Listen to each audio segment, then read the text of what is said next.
The first time my parents took me to court, they didn't look at me like a daughter. They looked at me like a mistake that had learned how to speak. I still remember the sound my heels made against the marble floor of the courthouse that morning. Sharp. Too loud. Like every step was announcing something I wasn't ready to confess, that I was terrified. Not of losing money, not of headlines or whispers, but of standing in the same room as the two people who had left me behind and realizing that I still wanted them to choose me. The courtroom smelled faintly of old paper and lemon cleaner, a scent that clung to memory.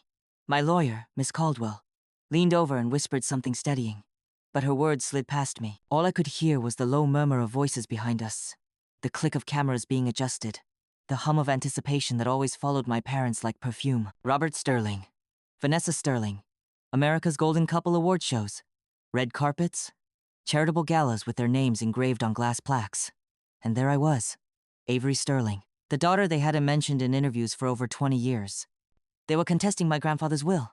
Not because they needed the money, not because there was confusion, but because he had left everything, every company share, every property, every quiet fortune built over decades to me, and they couldn't stand it. As I sat down at the defense table, my fingers found the smooth edge of the wooden surface, worn down by decades of hands before mine. I pressed my thumb into it, grounding myself. My grandfather had taught me that trick when I was little. Feel what's real, he'd said. Wood, stone, breath. Everything else is noise. Arthur Sterling had been the only adult in my childhood who stayed. The judge entered, and everyone rose. Judge Harold Bennett, tall, silver-haired, with eyes that didn't rush to judgment. When he sat, his gaze swept the room calm, observant, and then, just for a moment, it landed on me. It paused, not in recognition of a name or a headline, but in a way that felt personal. Later, I would learn why. But in that moment, all I knew was that my heart slowed. Just a little. Before all of this, before lawyers and letters and accusations, I had a quiet life. Not a small one, just quiet in the ways that mattered. I lived in a modest house on the edge of Como by the sea, where the morning smelled like salt and eucalyptus. My days were simple. I worked at a local nonprofit that helped children aging out of foster care kids who carried the same hollow questions I once did. On weekends, I baked bread, burned it sometimes. I walked the beach at dawn, shoes in hand, letting the cold water wake me up. My grandfather had passed away 8 months earlier. Arthur Sterling was a billionaire, yes. But to me, he was the man who made pancakes every Sunday and cut the crusts off my toast even when I was 16. He was the one who came to my school plays, sat in the front row, and clapped too loudly. The one who taught me how to balance a checkbook before I learned how to drive. When my parents left when I was 5 years old and too young to understand contracts or careers or image management, he stepped in without drama. They told him they'd be back. They told him it was temporary. A movie shoot here, a tour there. They kissed my forehead and promised to call. They didn't. Arthur never said a bad word about them. Not once. Even when I cried myself to sleep asking why my mother never answered the phone. Even when Christmas mornings came and went, with no cards, no gifts, no explanations. They're doing the best they can, he'd say gently, stirring his coffee. Sometimes people confuse ambition with necessity. But I saw the disappointment in his hands, the way they tightened around his mug. The way his shoulders sank when their names appeared in magazines beside words like family values.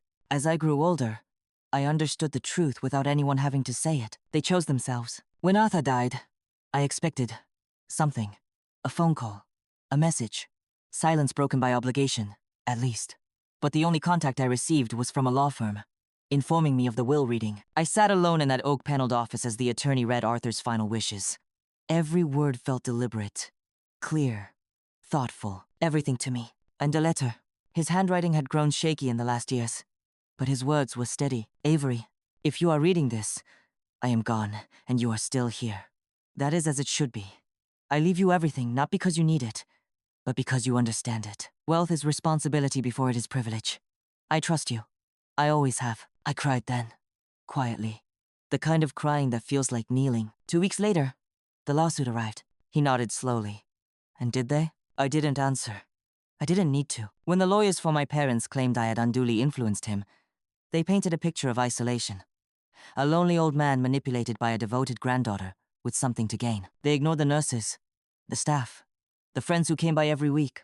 The sharpness of his mind, the fact that he had rewritten his will 3 separate times over 10 years, each version more deliberate than the last. The first hint that this wouldn't be a quiet resolution came when my parents' attorney stood for his opening statement. He spoke with practiced concern, his voice smooth, his phrases carefully chosen. "This case," he said, "is about protecting the legacy of a man who, in his later years, was tragically estranged from his own son." I felt the word tragically scrape against my ribs. "Evidence will show," the attorney continued, "that Mr. Sterling's granddaughter exerted undue emotional influence during a vulnerable period, resulting in a will that does not reflect his lifelong intentions." Lifelong. As if intentions didn't change when people revealed who they were. Miss Caldwell stood slowly for our response. She didn't rush. She let the silence work. "This case," she said, "is about honoring clarity." She gestured gently toward me, and about respecting a man's right to choose truth over image. My parents didn't look at her. They looked at the jury. During recess, I sat alone on a wooden bench in the hallway. The courthouse buzzed around me, heels clicking, voices echoing, the distant whir of elevators. I traced a crack in the tile with my shoe, grounding myself the way Arthur taught me. A memory surfaced, uninvited. I was 8. Arthur had taken me to a charity gala one of the few times my parents would be there too. I wore a borrowed dress that was too stiff and shoes that pinched. I stood beside him while donors smiled and shook hands. Across the room, my mother laughed for a photographer, her hand resting on my father's arm. I remember tugging on Arthur's sleeve. "Should I go say hi?" He looked down at me, then back at them. His face didn't change, but something dimmed behind his eyes. "If they come to you," he said gently, "you'll know they're ready." They never did. That memory burned quietly as the trial moved forward. Witnesses were called. Doctors testified to Arthur's mental acuity. Staff described his routines, his independence, his insistence on privacy and precision. A longtime friend spoke about dinners filled with debate and laughter. About Arthur's disappointment, not bitterness, but sadness over his son's choices. Then came the letters. Boxes of them, handwritten, dated, addressed to me. Miss Caldwell held one up carefully, as if it might break. "Mr. Sterling wrote regularly," she said. "Often daily. These letters span years." She read excerpts aloud. Simple things. Observations. Reflections. "Avery made soup today. Burned the onions but laughed about it. She asks questions that matter. I worry less when she's here." I stared at the table, my throat tightening. Then Miss Caldwell introduced the journal. Arthur's personnel journal. The room shifted again. My parents' attorney objected, his voice sharp. Relevance. Judge Bennett leaned forward, his eyes steady. Overruled. The journal was passed to the bench first. Judge Bennett opened it carefully, as if greeting an old friend. And as he read, something softened in his expression. Something settled. I knew what was written there. Arthur had never hidden it from me. But seeing it in that room, under fluorescent lights and legal scrutiny, felt like standing naked in a storm. Because the journal wasn't angry. It was disappointed. Disappointed in choices made for applause instead of responsibility. In a son who mistook absence for freedom. In a life curated for strangers while neglecting family. And in those pages, again and again, was intention. Clear. Undeniable. As court adjourned for the day, my father stood abruptly and left without a word. My mother lingered, speaking quietly with her attorney, her face carefully arranged. I gathered my things slowly. Judge Bennett caught my eye as he exited. He didn't smile, but he nodded. The third day of the trial began with rain. It tapped steadily against the tall courthouse windows. A soft, insistent rhythm that reminded me of the nights Arthur and I used to sit together during storms, listening without speaking. He said rain told the truth about time it didn't rush, didn't perform. It just fell. That morning, I arrived early and sat alone in the courtroom before anyone else came in. The benches were empty, the air still. I liked it that way. In quiet spaces, I could hear myself think. I ran my fingers along the inside of my coat pocket where Arthur's last letter was folded, creased from being read too many times. Miss Caldwell had already submitted copies into evidence, but I carried the original anyway. Not for the court. For me. The doors opened behind me, and voices returned. My parents entered separately. That alone felt telling. My mother wore a navy suit I recognized from a magazine cover years ago, tailored, expensive, timeless. She moved with practiced grace, greeting people who didn't know her as if they did. My father followed a few minutes later, shoulders tense, tie slightly crooked, his eyes scanning the room without settling anywhere. When he passed me, our eyes met briefly. Something flickered there. Not anger. Something closer to shame. The proceedings resumed with my parents' side calling their final witness. A distant cousin I barely remembered. He spoke haltingly about family expectations, about what Arthur would have wanted, about tradition. He avoided specifics. He avoided eye contact. When Miss Caldwell cross-examined him, she asked a single question that changed the tone of his testimony. "When was the last time you spoke with Arthur Sterling?" The cousin hesitated. I'm not sure. 5 years? She prompted gently. Maybe more. And in that time, did you ever visit him? No. Did you write to him? No. She nodded, thanked him, and sat down. That was the pattern. Opinion without presence. After a short recess, Miss Caldwell stood again. The defense calls Avery Sterling. My name echoed strangely in the room, formal and unfamiliar. I stood on legs that felt both steady and unreal, walked to the witness stand, and took the oath. As I sat, I caught my father watching me closely for the first time. Not with accusation, with something like curiosity. Miss Caldwell's questions were simple. Can you describe your relationship with your grandfather? I breathed in. The microphone picked up the sound. He raised me, I said. Not out of obligation, out of love.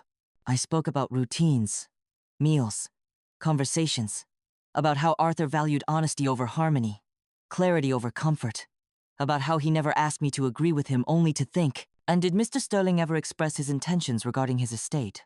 Yes, I said. Many times. Did you ever ask him to leave you his fortune? No. Did you ever discourage him from contacting his son? No. I paused, choosing my next words carefully. He tried, I added. More than once. There was a stir in the courtroom. Miss Caldwell nodded. Can you explain? He wrote letters, made calls, invited them to dinner, to holidays, to quiet weekends. He wanted reconciliation. I glanced at my parents without meaning to. They didn't come. My mother's lips pressed together. My father looked down at his hands. Then came the cross-examination. Their attorney approached, his tone sharpening. Miss Sterling, he said, you benefited significantly from this will, didn't you? Yes. And you were aware that your parents would receive nothing? I was aware that Arthur made his choices deliberately. Isn't it true that you resented your parents? I considered the question. I resented being abandoned, I said slowly. That's not the same thing. He shifted tactics. Isn't it true that your grandfather was ill in his later years? Yes. And dependent on you? No, I said. He was supported by me. There's a difference. The attorney frowned. No further question. When I stepped down, my knees shook.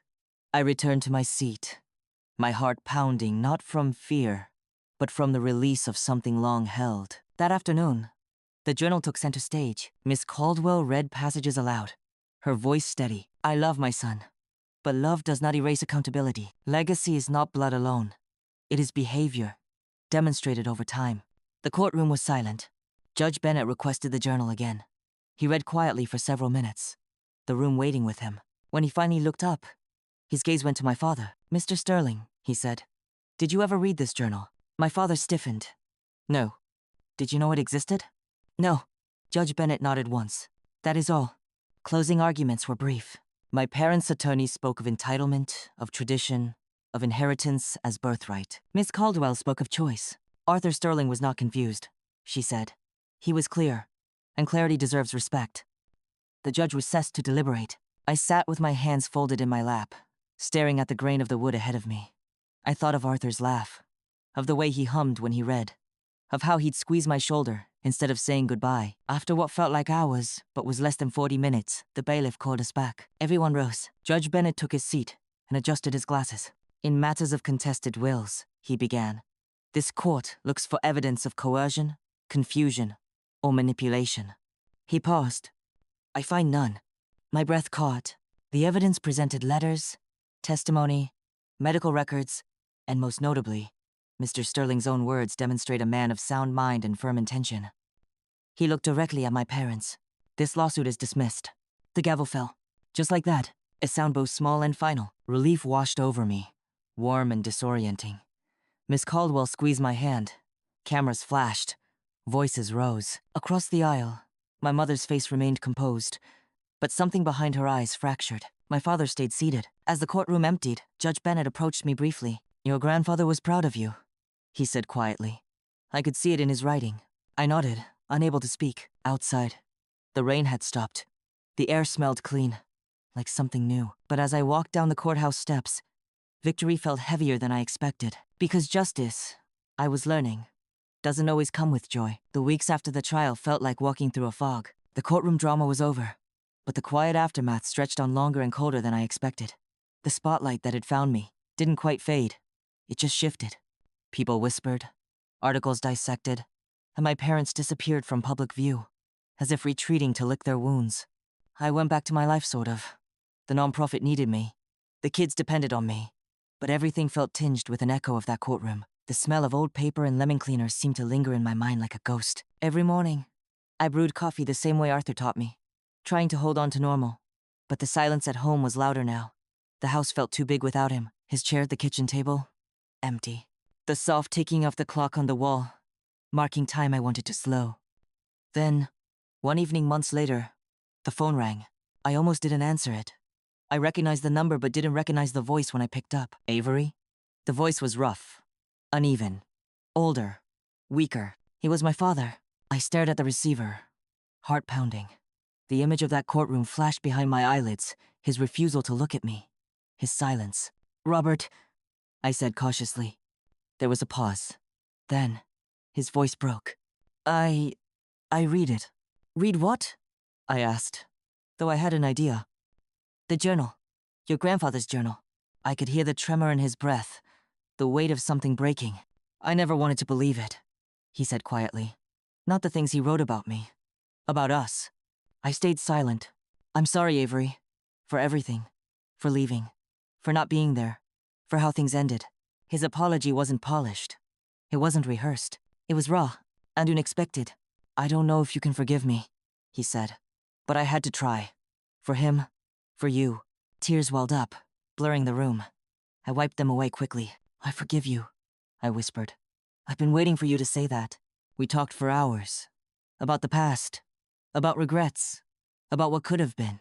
About hope. It wasn't a perfect reconciliation. It was fragile. Uneasy. But it was a beginning. That night, I understood something Arthur had always known. That peace is not the absence of pain. It is the presence of grace. I still carry the weight of abandonment, yes. The sting of being left behind by the people who should have been my anchors. But I also carry the lessons they never taught me. That love is more than words. That legacy is more than money. That forgiveness is not a gift you give others. It's a gift you give yourself. As I look back, I see now that my grandfather's greatest fortune wasn't the billions he left behind. It was the hope he held for us. That even broken families could find a way forward. That even in the darkest chapters, love could write a new ending. The call from my father was a beginning, but it was only the first step on a long road. In the weeks that followed, we exchanged cautious messages, each word carefully chosen, like fragile pieces of a broken vase slowly being put back together. He didn't ask for forgiveness again. He seemed to understand that it wasn't his to ask for, but mine to give in my own time. I kept thinking about that journal. The one Arthur Sterling had written with such clarity and care. His words weren't just a testament to his legacy, they were a mirror, reflecting the fractures in our family and the possibilities for healing. One afternoon, I found myself back at the nonprofit office, sorting through letters from kids who had aged out of foster care. Their stories echoed my own.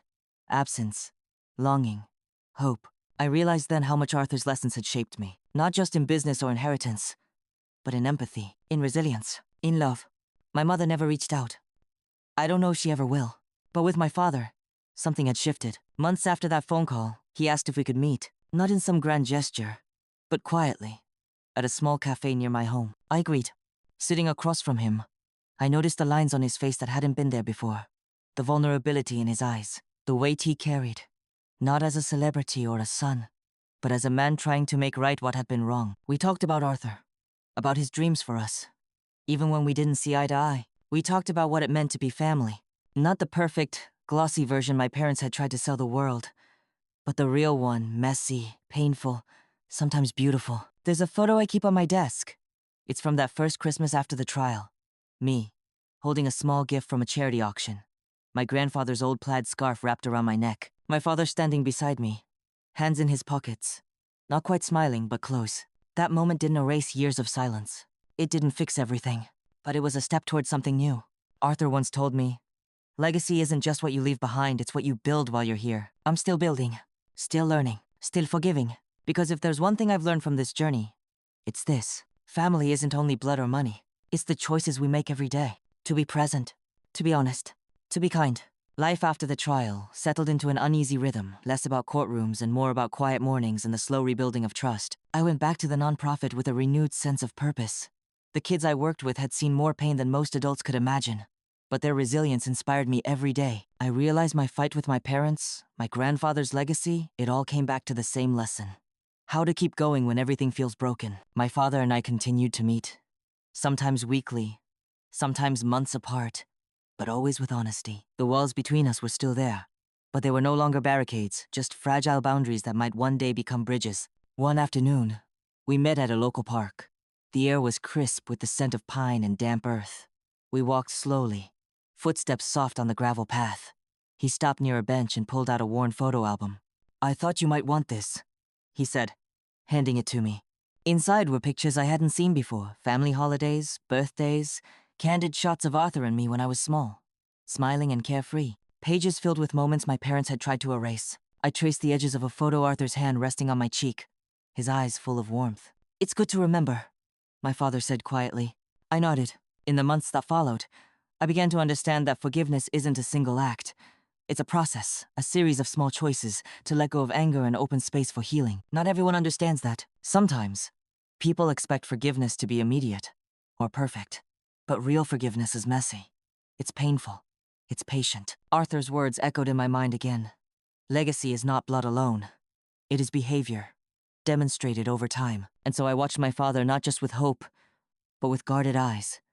I looked for actions, not just words. When he started volunteering at the nonprofit, helping with fundraising and mentoring, it was a small but significant step. It was his way of showing up. One evening, after a particularly long day, I found a note on my desk. "Thank you for letting me be part of this.